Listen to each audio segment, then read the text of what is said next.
If you're hearing this, then fate was kinder to me than my own family ever was. Let me tell you how my perfectly ordinary Thursday morning turned into the day my only son tried to feed me to the Atlantic. I was 70 years old, a retired school principal from Savannah, Georgia. Widowed for nearly 3 years, I thought I'd seen the worst life could throw at me. My husband, Thomas, had left me his real estate fortune, a nest Ed built over decades, worth billions after he cleverly invested in coastal developments. That money was supposed to be a blessing. Instead, it became the poison in my family's blood. My son, Ethan, had always been ambitious, but after Thomas died, he and his wife, Kelsey, seemed colder, distant. Conversations felt rehearsed. Still, when Ethan called that Thursday, asking me to join them on his new yacht for what he called a celebration cruise, I said yes. He wanted to toast my recovery from hip surgery, he said. Just the three of us, like a family again. I chose to believe him. That was my mistake. The day was perfect: blue skies, warm breeze, gulls dancing over the water.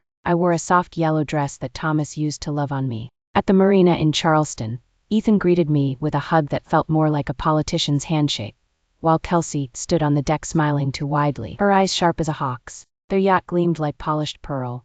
40 feet of luxury I suspected had been paid for with the business investment loan I'd given them the year before. We sailed out past the Carolina coastline. Kelsey served mimosas, rattling on about the renovations they were doing on their home, my old home, the one I'd signed over to them when downsizing to a condo. I listened politely, but something felt off. Ethan kept circling the topic of my estate, asking innocent questions about my will, my trust accounts, my lawyer. Probate can be such a headache, Mom, he said, filling my glass a little too eagerly. Wouldn't it be easier if everything were streamlined in my hands? That was when I noticed Kelsey angling her phone toward me, pretending to take selfies, but really recording me as I sipped champagne and answered Ethan's pointed questions. My stomach sank. This wasn't a celebration. It was a setup. Suddenly, all the little red flags from the past year lined up in my mind. The power of attorney forms they pushed on me after surgery, claiming it was just temporary. My financial advisor, once so attentive, suddenly unreachable. Doctor's visits where Ethan insisted on coming along,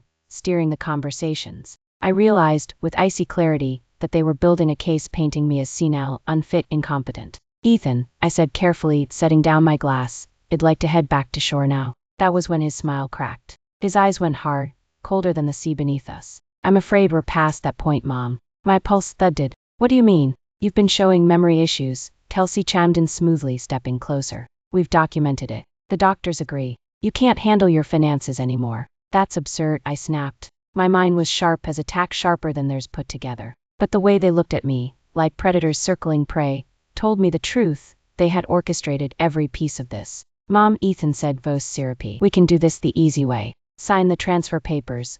Let us handle everything or the hard way. And if I refuse? That was when Kelsey leaned in behind me, her breath hot against my ear. Then you'll take a little swim with the sharks. Before I could react, she gave a sudden, subtle shove. I stumbled, my healing hip buckled, and the world tilted. One moment I was staring at the horizon, the next I was plunging into icy salt water, yellow dress billowing around me like a drowning flag. The cold punched the breath out of my lungs. Panic clawed at me as my shoes dragged me down. I kicked them off, fighting upward, breaking the surface just in time to see the yacht speeding away. My son stood at the stern, pretending to scream in horror for no one to hear, while Kelsey was already on the phone, her voice calm. Yes, file the emergency petition Monday morning. She was confused, disoriented. Tragic accident. They were leaving me to die in the endless Atlantic. I treaded water, heart hammering, lungs burning, the salt stinging my eyes. Memories flashed in cruel montage, teaching Ethan to ride a bike, sitting through his piano recitals, writing tuition checks for the Ivy League education he never finished.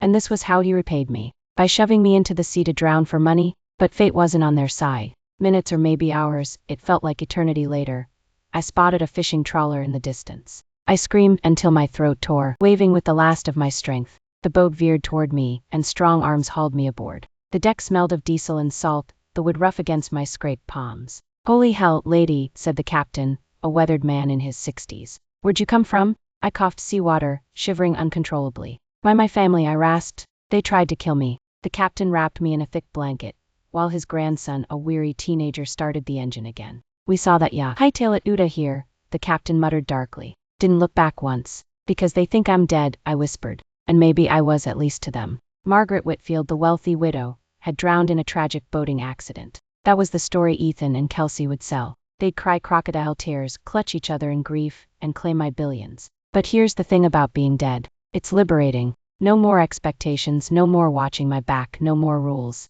For the first time in years, I felt clarity. I wasn't just going to survive. I was going to make them wish they'd never been born. The captain studied me with those sharp, sea-hardened eyes. "Mum, you want us to radio the Coast Guard?" "No," I said quickly, clutching his arm. "Please, don't tell anyone I survive." "Not yet." He hesitated, then nodded slowly. "Sometimes," he said, "the right thing ain't the legal thing. You need a place to lay low?" "I need time," I said. "Time to make them pay." And just like that, the game began. My son and his wife thought they'd buried me in the Atlantic. But all they'd done was wake the dead. For the world, I was gone. The Charleston Gazette ran my obituary 2 days later. Margaret Whitfield, beloved mother and grandmother, lost at sea in a tragic boating accident. I read it myself from a dusty desktop computer in a small, cash-only bed and breakfast outside Beaufort, South Carolina. The photo they used showed me at a 4th of July picnic, squinting in the sun, a paper plate of potato salad in my lap. Ethan and Kelsey had provided the press with quotes about my long struggle with confusion and recent memory issues.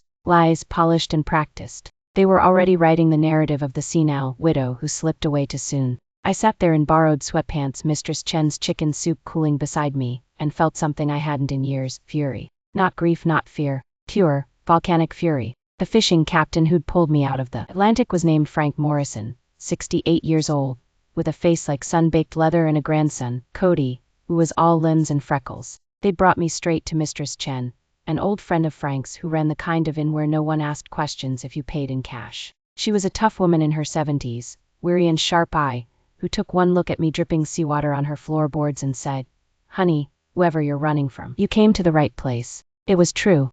No one in Ethan's glossy circle of lawyers and bankers knew Mistress Chen. No one would think to look for me in a 2-story clapboard house tucked behind salt marshes, where the night smelled of jasmine, and the only sound was cicadas. That night I made my choice. I would stay dead, at least for a while, and while Ethan and Kelsey paraded as grieving heirs, I would be free to move unseen. 2 days later, Frank slipped into the kitchen with a manila envelope. He set it on the table beside my coffee. "Been keeping an ear out down at the marina," he said. "Your son's yacht came back in with a hell of a story." Inside were photographs. The local paper had covered my disappearance, snapping Ethan with his arm around Kelsey, both of them weeping on cue. My stomach turned. They'd even asked for donations to the Alzheimer's Association in my honor. Frank watched me closely. "What do you want to do, Margaret?" I looked him dead in the eye. "I want to see how far they'll go."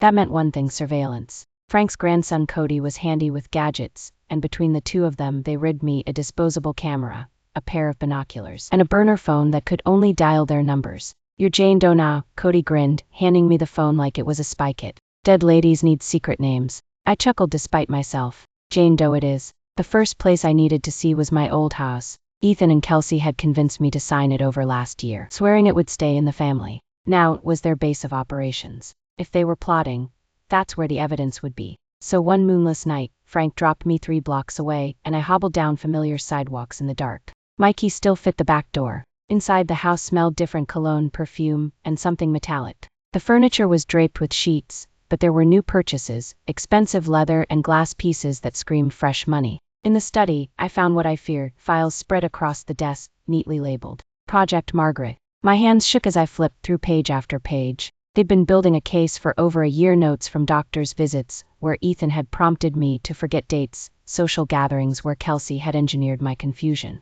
photographs of me looking bewildered, cropped and edited to make me seem fragile. Even my fall in the hospital after surgery had been filed as evidence of instability. But the last folder chilled me to the bone. Inside was a birth certificate. Baby Whitfield. Born 3 weeks ago. Parents, Ethan and Kelsey Whitfield. I sat down hard in Thomas' old chair. Kelsey hadn't been pregnant. Not when I saw her on the yacht 4 days earlier, not ever. The certificate was a lie, which meant the baby was a lie too. And they were using him as part of this scheme. My pulse hammered as headlights swept across the window. Voices outside. Ethan and Kelsey, returning. I gathered the papers, stuffed them back as best I could, and slipped out the back door just as their keys jingled at the front. As I hurried through the rose bushes, I heard it: faint, muffled, impossible to mistake. A baby crying. I froze. My son's house now had an infant inside. Where had he come from? Whose child was he? I didn't wait to find out. My hip throbbed as I limped down the block to where Frank's pickup idled. When I slid inside, my face must told the story.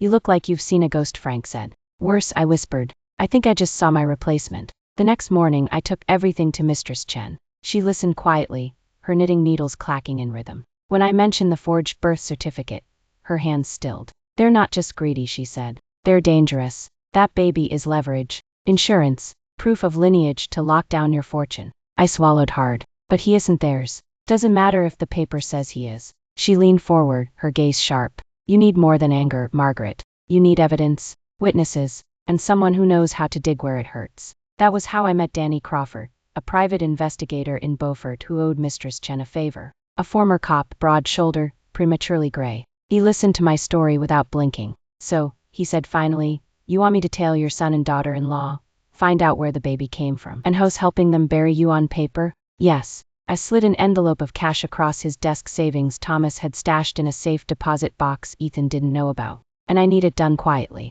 Danny counted the bills, then nodded. Quiet I can do. But lady, you're playing a dangerous game. I met his gaze. I didn't survive the Atlantic to play safe. 2 days later, Danny returned with photographs spread across Mistress Chen's kitchen table. Ethan and Kelsey entering a sleek glass building in downtown Charleston. Whitmore Reproductive Services, he said. Private, high-dollar surrogacy clinic. Very exclusive. Very secretive. The pieces slammed together in my mind. They hadn't had a baby. They'd bought one. And there's more. Danny tapped another photo. A woman in her 40s with auburn hair, shaking hands with Ethan outside a law office. Miranda Torres, estate lawyer. She's been circling wealthy seniors in this region for years. Helps families manage transitions, which is a polite way of saying she helps them rob their elders blind. I stared at the photo. I'd met her once months ago at a gala Ethan dragged me to. She had asked too many questions about my will. It dismissed her as nosy. Turns out, she was orchestrating my murder. She's your puppet master, Danny said. Your son and his wife are small fry. Torres runs the operation. I pushed the photos back across the table, my hands trembling but steadying with purpose. Then it's time to remind them the dead don't rest. For a week, I lived like a shadow. Mistress Chen's became my bunker, Frank and Cody my allies, and Danny my eyes on the ground. Ethan and Kelsey paraded through Charleston in mourning black, shaking hands at luncheons, and accepting sympathy they didn't deserve. The local press painted them as tragic children who'd lost their mother too soon. I read every article, my blood simmering hotter. But the baby gnawed at me most. Somewhere in my old home, a child wailed in the night. Not Ethan's, not Kels. A life caught in the middle of their scheme. That was when I knew this wasn't just about revenge anymore. It was about rescue. Danny worked fast. By the 3rd day, he'd mapped Ethan and Kels' routines, daily visits to the bank, meetings with lawyers, and twice-weekly check-ins at Whitmore Reproductive Services. They paid cash for everything, Danny explained, spreading documents across Mistress Chen's kitchen table. Paper trail's thin, but I've got contacts. The arrangement started 8 months ago. They requested a newborn that could pass as theirs. Paid double for a forged birth certificate. I stared at the forms until the words blurred. So the baby isn't just stolen. It's manufactured. Danny's jaw tightened. The birth mother was a teenager. 17. Sarah Collins. Runaway from Maine. She died during delivery. The room spun. Died? Official report says cardiac arrest.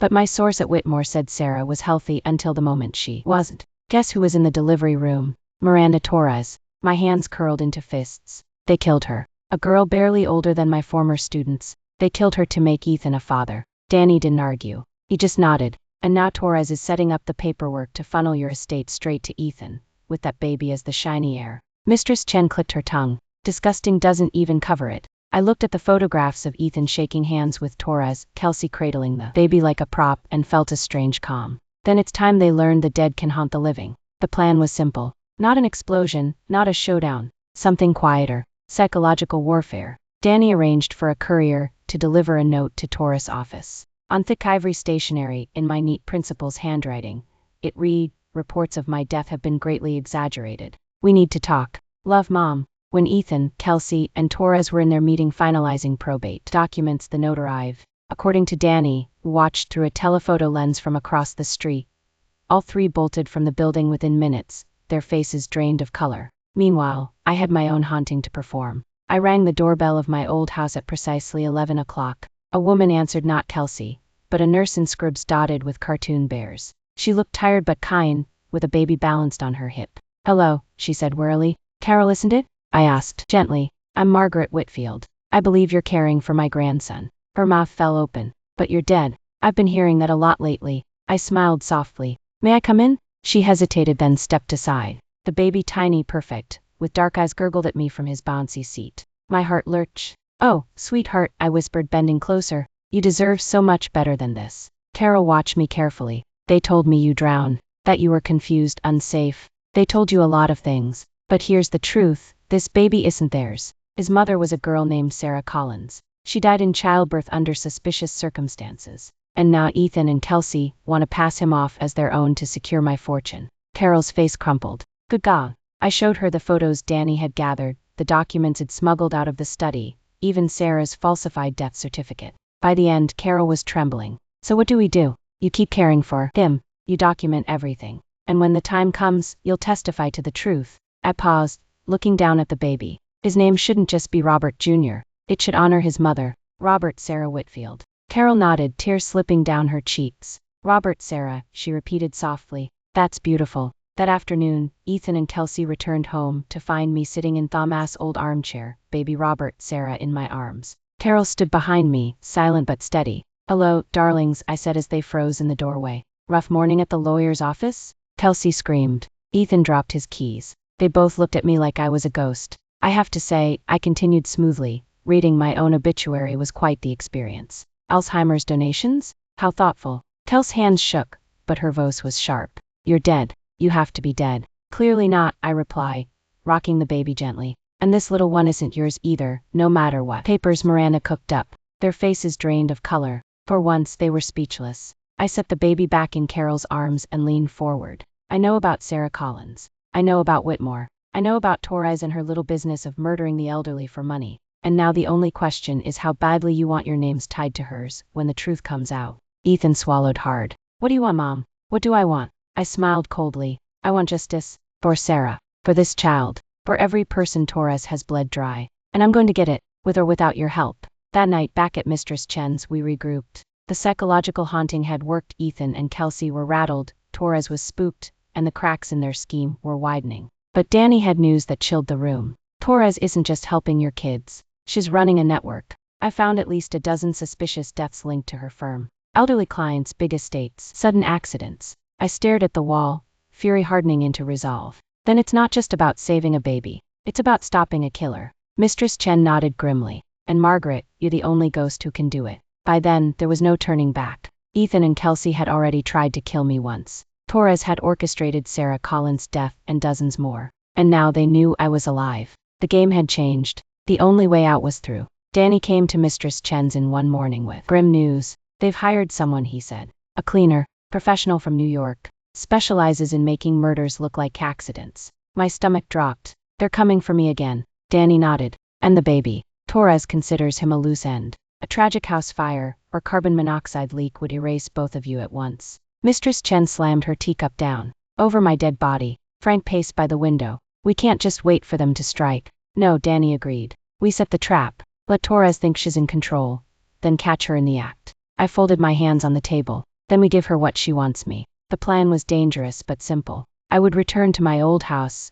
seemingly alone and unprotected, ready for Torres to finish what she'd started. In reality, Danny had wired the place with recording devices, cameras, and a direct line to his contacts in the FBI. Frank would be waiting nearby with Cody in the truck. Mistress Chen insisted on helping Carol hide in the basement with baby Robert Sarah, ready to escape through the old servant's entrance if things went wrong. "Margaret," Danny said quietly as he clipped the recorder to my dress, "this is the riskiest move I've ever seen anyone make." I looked him square in the eye. "Danny, I was pushed into the Atlantic and survived. I'm not scared of them anymore." At 6 o'clock sharp, I stood in my old living room as Ethan opened the front door. His face was pale, haunted. "Mom," he said, voice trembling, "is coming." Kelsey hovered behind him, her composure cracking. "Miranda said to keep you here until she arrives." I lowered myself into Thomas' old armchair, calm as stone. "Then let's not keep her waiting." At 7 o'clock on the dot, Miranda Torres arrived. She was smaller than I remembered, neat and professional, like a banker or a teacher.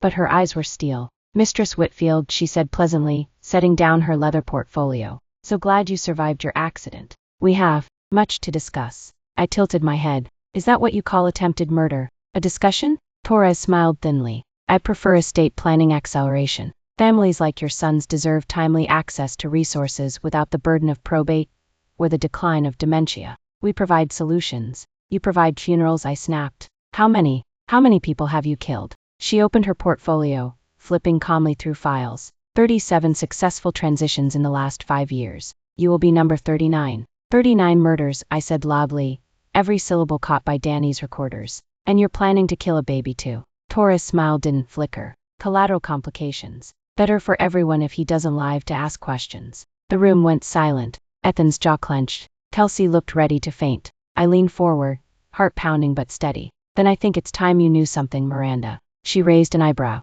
You're under arrest. The house exploded with motion. FBI agents stormed through the doors and windows, guns drawn, shouting commands. Torres bolted for the kitchen but didn't make it 6 feet before 3 agents tackled her to the hardwood floor. Ethan and Kelsey sat frozen, too shocked to even run, as an agent read them their rights. Agent Sarah Chen, no relation to Mistress Chen, though the coincidence made me smile, turned to me with a nod. Mistress Whitfield, you just gave us what we needed. Torres confessed to everything on federal recording equipment. I let out a breath I hadn't realized I was holding. It was over. Finally over. Carol emerged from the basement clutching Robert Sarah, tears streaming down her face. Is it safe? I gathered the baby into my arms, holding him close. It's safe, sweetheart. It's finally safe. The legal battles dragged on for months, but the outcome was clear. Torres was convicted of conspiracy, fraud, elder abuse, and multiple counts of murder. Life in prison, no parole. Ethan and Kelsey took plea deals, 25 years for Ethan,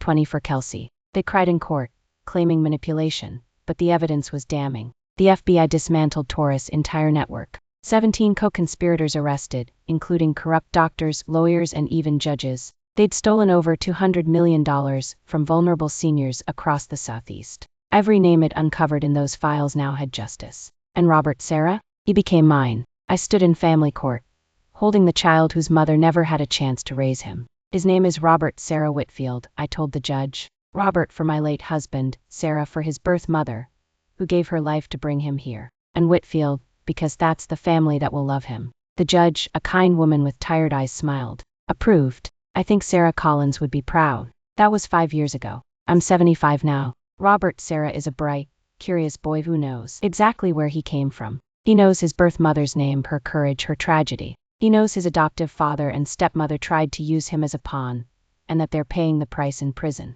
And he knows that family isn't blood or money or convenience. It's love. It's showing up when someone needs you. It's choosing right over easy, every single day. Mistress Chen still runs her inn, but she also helps other seniors who suspect their families might have darker plans. Frank and Cody still fish the waters off Beaufort, but now they're local legends for saving the grandma who came back from the dead. And Danny Crawford? He went back to the FBI full-time, but every Christmas I get a card with the names of more families saved thanks to Torres' downfall. As for Ethan, he writes me letters from prison sometimes, pleading, apologizing, blaming Kelsey, blaming Torres. I don't answer, because I learned something in those dark weeks of being dead. Forgiveness is a gift for the deserving, and my son made his choice. I survived the Atlantic. I survived betrayal. I survived being erased. And in the end, I built a better family from the ashes of the old. So here's my advice, don't ever underestimate a grandmother, especially not one who's already been to hell and back. Because when you try to bury us,